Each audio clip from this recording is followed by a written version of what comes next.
Number 8،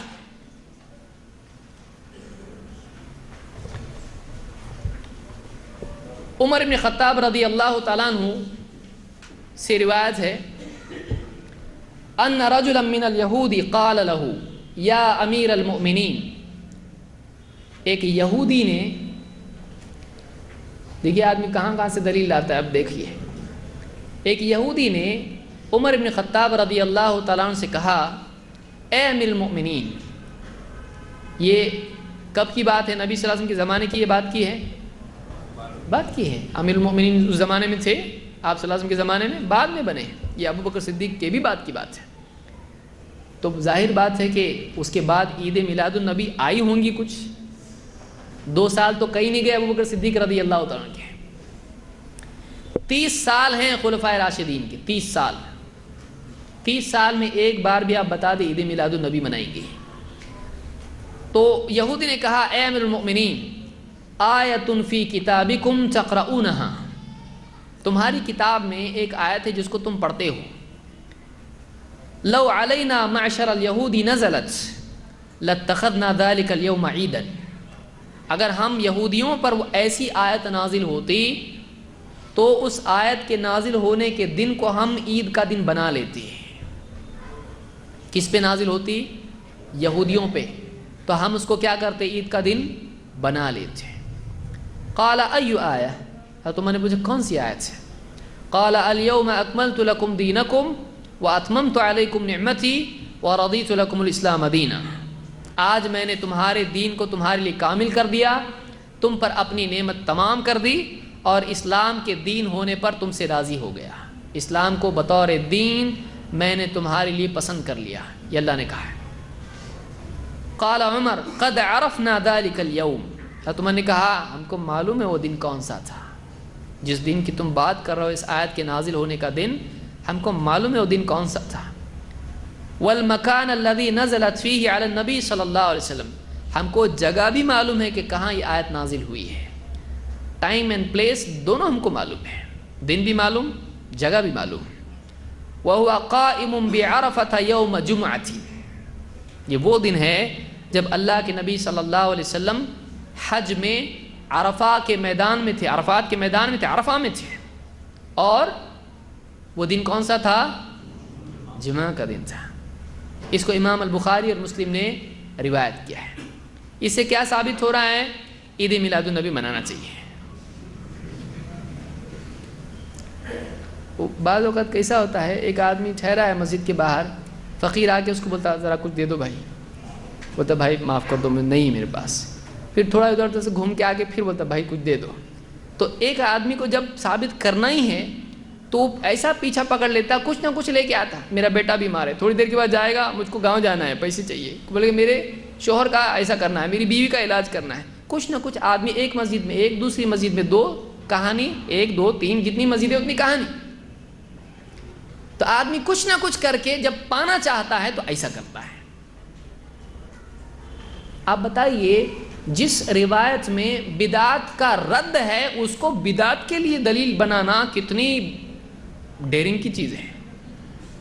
آیت کیا ہے اس میں؟ الیوم اکملت لکم دینکم، آج میں نے تمہارے دین کو تمہارے لیے کامل کر دیا، یعنی دین کامل ہو چکا تھا تب تک، اب کچھ ایڈیشن کی ضرورت ہے نہیں۔ لیکن اس سے پھر بعد میں کیا بولنا، یہ ایسا ہے اس لیے ایک ایڈیشن کرنا باقی ہے اپنا۔ کیا ہے وہ ایڈیشن؟ عید میلاد النبی۔ اور اسی میں آ رہا ہے کہ اللہ نے اس میدان میں کہا کہ تمہارا دین کامل ہو گیا ہے، لیکن اسی کو دلیل بنا کے کیا ثابت کر رہے ہیں؟ ایک عید اپنی باقی ہے، ابھی چھوٹ گئی وہ پہلوں سے، ایک عید تھوڑی اپنی پینڈنگ ہے، وہ پوسٹ پون ہوتے ہوتے کیا ہوئی، 300 سال تک پوسٹ پون ہوئی، 400 سال تک ہو گئی، اب چلو اس کو پابندی سے منائیں گے۔ کیا طریقہ ہے؟ یہ کون سا استدلال ہے؟ یہ جنون ہے۔ دوسری بات، اس میں 2 لوگ ہیں، اس واقعے میں یا اس روایت میں 2 لوگ ہیں، ایک مسلمان ایک یہودی۔ یہودی کا کیا کرنا ہوا؟ یہودی نے کیا کہا، مسلمان نے کیا کہا، مسلمان نے کیا کیا؟ یہودی کیا بول رہا ہے؟ آپ لوگوں کے پاس ایک آیت ایسی نازل ہوئی ہے، اگر وہ ہمارے ہاں نازل ہوتی نا ہم وہ دن عید کا بناتے تھے۔ یعنی اپنے حساب سے عید بنانا کس کا طریقہ ہے؟ اور اس سے دلیل کون لے رہا؟ حضرت عمر نے کیا کہا؟ ہم کو معلوم ہے وہ دن کون سا تھا اور کون سی جگہ تھی، 2 عیدیں جمع تھی اس دن، آلریڈی عید کے دن ہی نازل ہوا ہے وہ، اس کے نازل ہونے سے عید ہوئی ہے، جمعہ کا دن کیا ہے؟ آلریڈی وہ تو فائنلائز ہو گیا، پار ہو گیا، وہ جمعہ عید ہے، اور عرفہ وہ ایک اور حاجیوں کا دن ہے، تو 2 عیدیں، حاجی اور غیر حاجی دونوں کی عیدیں ایک دن جمع ہوئی، اس دن اللہ نے کیا کر دیا؟ تو اللہ نے عید کا دن چنا، اور وہ کیا بول رہا ہے؟ اگر ہمارے یہاں نازل ہوتی تو ہم اس کو کیا بنا لیتے؟ عید کا۔ حضرت عمر نے نہیں کہا ہم بھی ایسا کچھ بھی اپنے حساب سے عید بنا سکتے ہیں، تو ہم نبی کے دن، پیدائش کے دن کو کیا بنائیں گے؟ عید بنائیں گے، ایسا کہا؟ اگر واقعی اس سے بات نکلتی ہے تو آپ بتائیے، حضرت عمر رضی اللہ تعالیٰ عنہ 10 سال تک خلیفہ رہے، 10 سال تک، حضرت ابوبکر صدیق رضی اللہ عنہ 2 سال تک، حضرت عثمان رضی اللہ عنہ 12 سال تک، حضرت علی 6 سال تک، 30 سال کا عرصہ ہے، یعنی کم سے کم آپ دیکھیے آدھی صدی کے قریب ہوتا، 1/3 صدی پوری۔ ان 30 سالوں میں یہ آیت نازل ہو چکی تھی۔ کیا اس سے دلیل لے کر، اس روایت سے دلیل لے کر، کیا کسی بھی خلیفہ نے، کسی بھی مسلمان نے عید منائی، عید میلاد النبی منائی؟ تو جب ان کو سمجھ میں نہیں آیا تو بعد میں کیسا سمجھ میں آ رہا ہے؟ یہ سمجھ میں میری نہیں آ رہا ہے، یعنی ان کی سمجھ میں نہیں آیا، ان کی سمجھ میں آیا، اپنی سمجھ میں نہیں آ رہا، ایسا کیسا ہو گیا؟ کہ اگر واقعی اس سے وہ نکلتا ہے، وہ دلیل نکلتی ہے، اس دلیل سے یہ بات ثابت ہوتی ہے، تو سب سے پہلے کس نے دلیل لینا چاہیے؟ جن کا واقعہ ہے، کیس کس کا ہے؟ اس روایت میں کیس کس کا ہے؟ عمر رضی اللہ تعالیٰ عنہ کا، معاملہ ان کا ہے، صاحب معاملہ وہ ہیں، ڈسکس وہ کر رہے ہیں اس کے ساتھ۔ ان کو نہیں لگا ہاں چلو انہوں نے بنایا ایسا، اس کو بناتے، اگر وہ اپنا عید کا دن، تو اپنے پاس کون سا دن بچا؟ ایک دن بچا، ہمارے نبی صلی اللہ علیہ وسلم کی پیدائش کا دن، چلو اس کو عید بناتے ہیں۔ کیا حضرت عمر نے ایسا؟ لیکن اس کی سمجھ میں آ رہا ہے بعد والے کے کہ ہم کو ایسا کرنا چاہیے۔ اب 2 میں سے ایک ہے، نعوذ باللہ، یا تو عمر رضی اللہ تعالیٰ کا فہم قاصر ہے، ان کو سمجھ میں نہیں آ رہا ہے کہ یہ بھی لینا چاہیے دلیل اس سے، یا تو بعد والے کا فہم غلط ہے اور گندا ہے۔ کیا مانیں گے دونوں میں سے؟ بعد والے کی عقل بگڑی ہوئی ہے کہ اس سے جو چیز نہیں نکلتی وہ زبردستی نکالنے کی کوشش کر رہا ہے۔